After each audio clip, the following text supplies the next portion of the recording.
ಈಗ ಇಲ್ಲಿ ಅವರೆಕಾಯಿ ಬೇಯಿಸೋದು ಎಲ್ರಿಗೂ ಗೊತ್ತಿರಲ್ಲ. ಹಸಿ ಅವರೆಕಾಯಿನ ನಾನು ತೊಳೆದು ಇಟ್ಕೊಂಡಿದ್ದೀನಿ, ಧೂಳಾಗಿತ್ತು, ತೊಳೆದು ಇಟ್ಕೊಂಡಿದ್ದೀನಿ. ಹಸಿ ಅವರೆಕಾಯಿನ ಬೇಯಿಸೋದು ಹೇಗೆ ಅಂತ ಹೇಳ್ಕೊಡ್ತೀನಿ.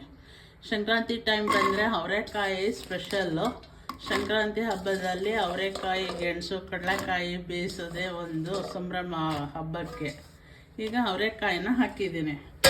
ಅವರೆಕಾಯಿನ ಹಾಕಿ ನಂತರ ಇದಕ್ಕೆ ನೀರು ಹಾಕ್ತೀನಿ ಬೇಯೋದಕ್ಕೆ. ನೀವು ಇದು ಅವರೆಕಾಯಿ ನಿಮ್ಗೆ ಎಷ್ಟು ಬೇಕೋ ಅಷ್ಟು ಅವರೆಕಾಯಿ ಹಾಕ್ಕೊಳ್ಳಿ. ಅವರೆಕಾಯಿ ಮುಳುಗುವಷ್ಟು ನೀರು ಹಾಕ್ಕೊಳ್ಳಿ. ಅದಕ್ಕೆ ರುಚಿಗೆ ತಕ್ಕಷ್ಟು ಉಪ್ಪು ಹಾಕ್ಕೊಳ್ಳಿ. ನಾನು ಇಷ್ಟು ಅವರೆಕಾಯಿ ಹಾಕಿದ್ದೀನಿ ಅಂದರೆ ಇಷ್ಟು ಉಪ್ಪನ್ನು ಹಾಕ್ತೀನಿ.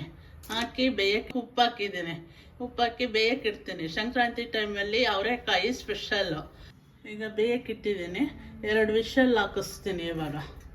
ಈಗ ನೋಡಿ ಅವರೆಕಾಯಿ ಬೆಂದಿದೆ, 2 ವಿಷಲ್ ಹಾಕಿದೆ.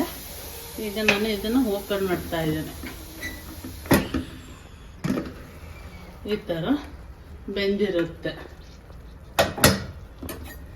ಇದನ್ನು ಹಬ್ಬಗಳಲ್ಲಿ, ಸಂಕ್ರಾಂತಿ ಹಬ್ಬದಲ್ಲಿ ಅವರೆಕಾಯಿ, ಸಂಕ್ರಾಂತಿ ಟೈಮಲ್ಲಿ ಅವರೆಕಾಯಿ ಅಂದರೆ ಅವರೆಕಾಯಿ ಇಲ್ಲದೆ ಹಬ್ಬ ಆಗೋದೇ ಇಲ್ಲ ಅನ್ನೋ ಹಂಗೆ. ಈಗ ಓಪನ್ ಮಾಡಿ ತೋರಿಸ್ತೀನಿ ನೋಡಿ. ಈ ಥರ ಬೆಂದಿರುತ್ತೆ. ಇದು ಪೂಜೆಗೆಲ್ಲ ಅವರೆಕಾಯಿ, ಗೆಣಸು, ಕಡಲೆಕಾಯಿ ಎಲ್ಲ ಇಡ್ತಾರೆ. ಈ ಥರ ಬೆಂದಿರುತ್ತೆ. ಅದನ್ನು ನೀವು 1 ನಿಮಿಷ ನೀರು ಶೋಧಿಸೋದು ಹೇಗೆ ಅಂತ ಹೇಳ್ತೀನಿ. ನೀರನ್ನು ಬಸ್ದು ಬಿಡಬೇಕು ಬೆಂದಾದ್ಮೇಲೆ. ನಂತರ ಇದನ್ನು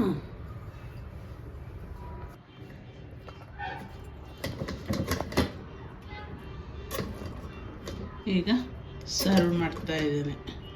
ಈಗ ಈ ಥರ ಹಾಕ್ಕೊಂಡು ಇದನ್ನು ಸಿಪ್ಪೆ ಬಿಡಿಸಿ ತಿನ್ನೋದು. ಎಲ್ರಿಗೂ ಗೊತ್ತಿರೋಲ್ಲ ಈ ಥರ ಅವರೆಕಾಯಿನ ರೆಡಿ ಮಾಡಿ ಬೇಯಿಸ್ಕೊಂಡು ತಿಂತಾರೆ ಅಂತ ಎಲ್ರಿಗೂ ಗೊತ್ತಿರೋಲ್ಲ. ಅದಕ್ಕೋಸ್ಕರ ಇದು ತೋರಿಸ್ತಾ ಇದ್ದೀನಿ.